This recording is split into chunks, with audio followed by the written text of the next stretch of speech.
I'm honored and grateful for the invitation today. It's always been great to be on the Penn campus. I've been here before a lot of times for basketball games. My son played at the Palestra, played on the basketball team. Yeah, that's right. He played on the basketball team. Coach didn't give him enough playing time. We'll talk about that later.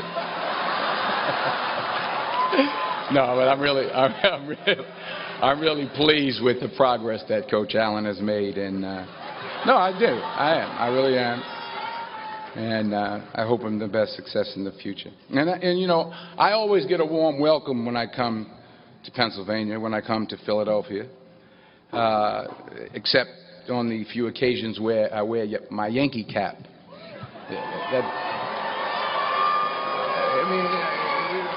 What's wrong with that? I can't suddenly just switch up and wear a Philly cap. I mean, it's like taking your life in your hands around here when you wear a Yankee cap. I'm telling you. I met a couple of guys, and they were like, hey, we love you, Denzel, but, you know, you walking around with that hat on, we don't care who you are.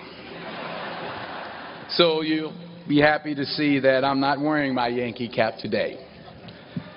I'm wearing my Yankee socks, my Yankee T-shirt, my Yankee jock shorts, my Yankee underwear, my Yankee toe warmers, but not my Yankee cap. But still, I'll be honest with you, I'm a little nervous. I'm not used to speaking at a graduation of this magnitude. It's a little overwhelming. It's out of my comfort zone. You dress me up in army fatigues or throw me on top of a moving train, as someone said, unstoppable, or ask me to play Malcolm X, Reuben Hurricane Carter, or Alonzo from Training Day. I can do that. But a commencement speech, it's a very serious affair, and it's a very different ball game. There are literally thousands and thousands of people here. And for those who say, well, you're a movie star, millions of people watch you and watch you speak all the time, well, that's true. That's technically true. But I'm not actually in the theater watching them watching me. I think that makes sense. I mean, I'm not there when they call for a fidget around or pull out their iPhones or text their boyfriend or scratch their behinds or whatever it is they're doing in the movie theater. But from up here, I can see every single one of you. And that makes me uncomfortable. So please, don't pull out your iPhones and don't text your boyfriend until after I'm done. Please. If you have to scratch your behind, I mean, I understand. Go ahead. I was thinking about this speech, what I should say. I figured the best way to keep your attention would be to talk about something, you know, really like juicy Hollywood stuff. Like I thought I could talk about me and Russell Crowe getting in arguments on the set of American Gangster, or but I said, no, you're a group of high-minded intellectuals. You're not interested in that. Or maybe not. I thought about a private moment I had backstage with Angelina Jolie in the dressing room after the Oscars. But I said, no, I don't think so. This is an Ivy League school, and I mean, Angelina Jolie half naked in a dressing room. Who wants to hear about that? No one. This is Penn. That stuff would never go over well over here. Maybe at Drexel, but not over here.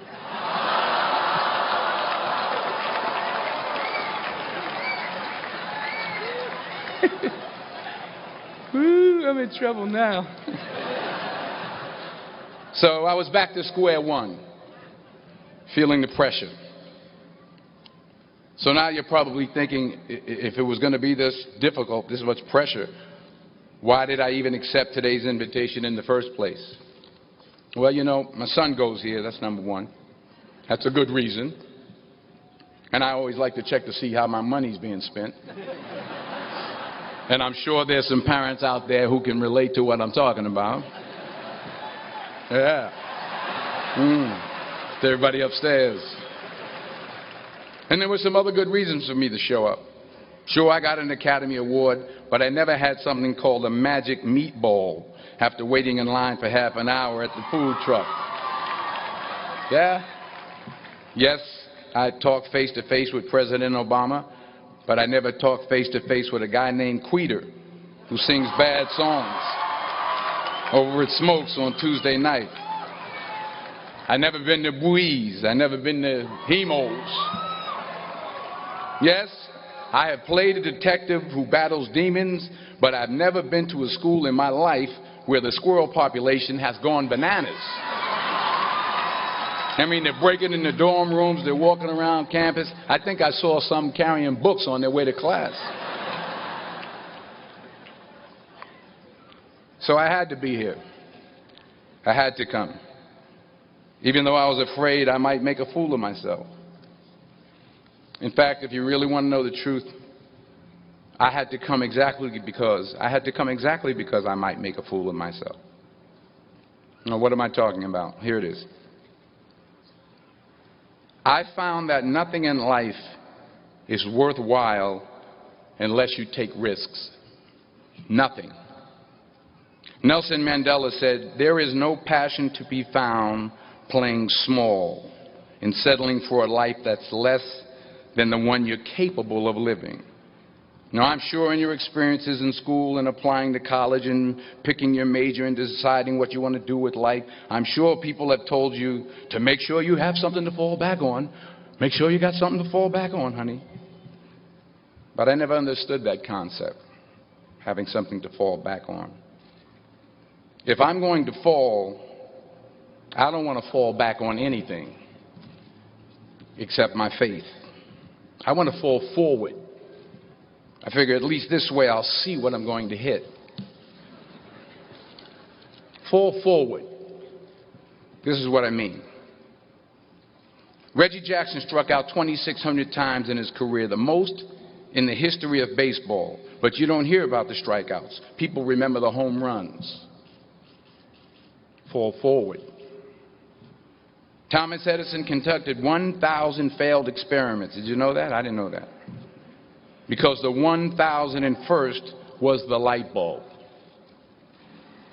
Fall forward. Every failed experiment is one step closer to success. You've got to take risks, and I'm sure you've probably heard that before, but I want to talk to you about why that's so important. I got 3 reasons, and you can pick up your iPhones. First, you will fail at some point in your life. Accept it. You will lose. You will embarrass yourself. You will suck at something. There's no doubt about it. And I know that's probably not a traditional message for a graduation ceremony, but hey, I'm telling you, embrace it, because it's inevitable. And I should know. In the acting business, you fail all the time. Early on in my career, I auditioned for a part in a Broadway musical. Perfect role for me, I thought, except for the fact that I can't sing. So I'm in the wings. I'm about to go on stage, but the guy in front of me, he's singing like Pavarotti. He's just and he's just going on and on and on, and I'm just shrinking. I'm getting smaller and smaller.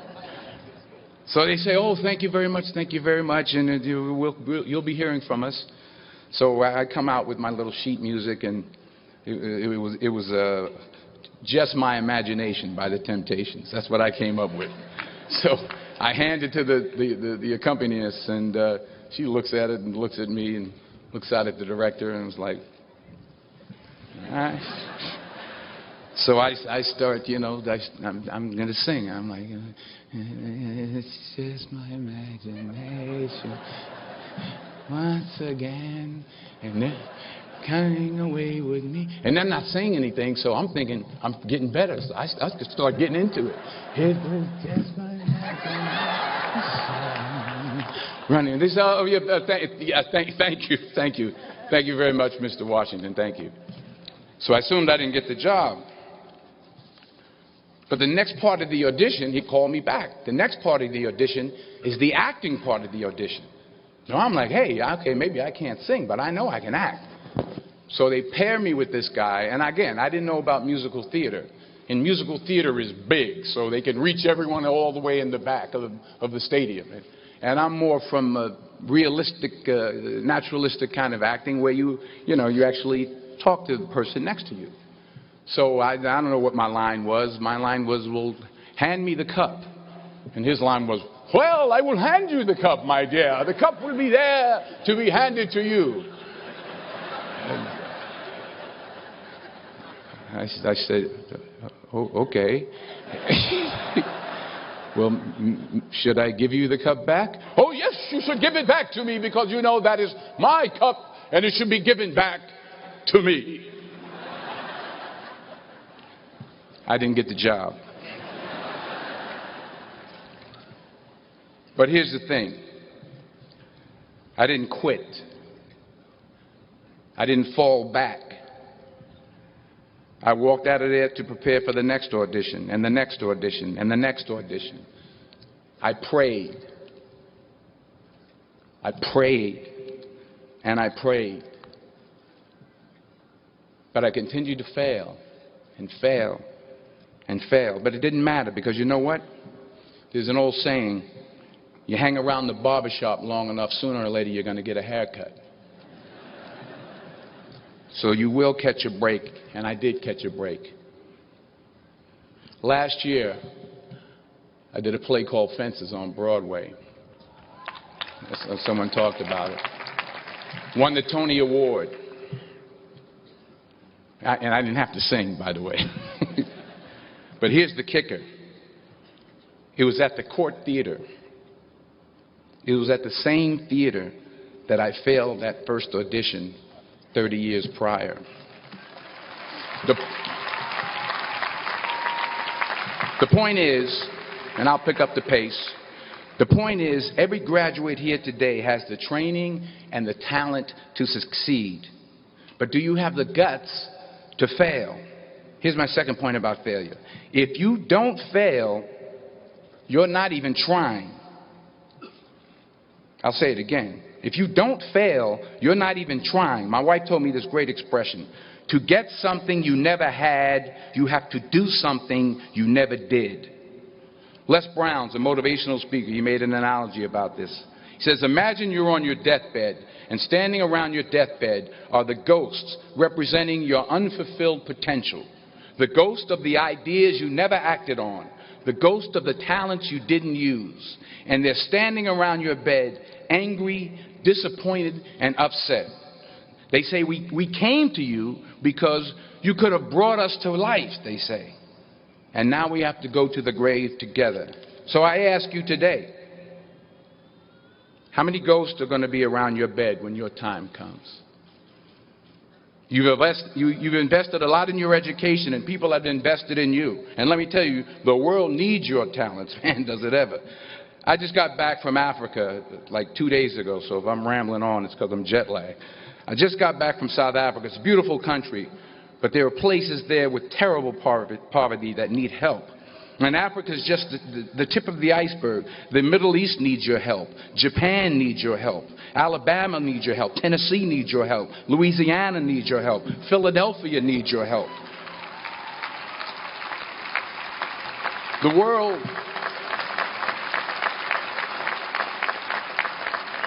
The world needs a lot, and we need it from you. We really do. We need it from you young people. I mean, I'm not speaking for the rest of us up here, but I know I'm getting a little grayer. We need it from you, the young people, because remember this. So you got to get out there. You got to give it everything you got, whether it's your time, your talent, your prayers, or your treasures. Because remember this. You will never see a U-Haul behind a hearse.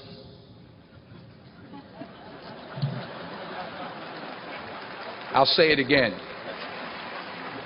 You will never see a U-Haul behind a hearse. You can't take it with you. The Egyptians tried it, and all they got was robbed. So the question is, what are you going to do with what you have? I'm not talking about how much you have. Some of you are business majors. Some of you are theologians, nurses, sociologists. Some of you have money. Some of you have patience. Some of you have kindness. Some of you have love. Some of you have the gift of long suffering, whatever it is, whatever your gift is. What are you going to do with what you have? All right, now here's my last point about failure. Sometimes it's the best way to figure out where you're going. Your life will never be a straight path. I began at Fordham University as a pre-med student. I took a course called cardiac morphogenesis. I still can't say it. Cardiac morphogenesis. I couldn't read it. I couldn't say it. I sure couldn't pass it. So then I decided to go into pre-law, then journalism. And with no academic focus, my grades took off in their own direction. Yeah, down. I was a 1.8 GPA one semester, and the university very politely suggested that it might be better to take some time off. I was 20 years old. I was at my lowest point. And then one day, and I remember the exact day, March 27th, 1975, I was helping my mother in her beauty shop. My mother owned a beauty shop up in Mount Vernon. And there was this older woman who was considered one of the elders in the town. And I didn't know her personally, but I was looking in the mirror, and every time I looked at the mirror, I could see her behind me, and she was staring at me. She just kept looking at me. Every time I looked at her, she kept giving me these strange looks. So she finally took the dryer off her head and she said something I'll never forget. First of all, she said, "Somebody give me a piece of paper. Give me a piece of paper." She said, "Young boy, I have a prophecy, a spiritual prophecy." She said, "You are going to travel the world and speak to millions of people." Now, mind you, I'm 20 years old. I'm flunked out of school. In fact, like a wise ass, I'm thinking to myself, maybe she's got something in that crystal ball about me getting back into school next fall. But maybe she was on to something, because later that summer, while working as a counselor at the YMCA camp in Connecticut, we put on a talent show for the campers. And after the show, another counselor came up to me and asked, "Have you ever thought about acting? You're good at that." So when I got back to Fordham that fall, I got in and I changed my major once again for the last time. And in the years that followed, just as that woman prophesied, I have traveled the world and I have spoken to millions of people through my movies. Millions who up till this day couldn't see me, who up till this day I couldn't see while I was talking to them, and they couldn't see me. They could only see the movie. They couldn't see the real me. But I see you today, and I'm encouraged by what I see. And I'm strengthened by what I see. And I love what I see.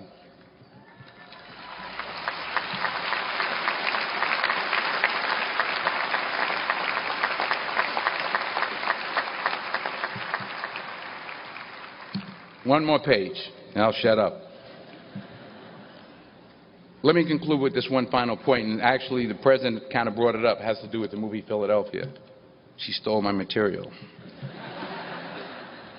Many years ago, I did this movie called Philadelphia. We filmed some of the scenes right here on campus. Philadelphia came out in 1993. Most of you were probably still in diapers. Some of the professors, too. But that cracked me up. But it was a good movie. Rent it on, Netflix. It's a good movie. Rent it. I get 23 cents every time you rent it. Please, rent it. Truth. Parents up there, rent it. Netflix, please. Tell your friends, too. It's about a man played by Tom Hanks who's fired from his law firm because he has AIDS. He wants to sue the firm, but no one's willing to represent him until a homophobic ambulance chaser lawyer, played by yours truly, takes on the case.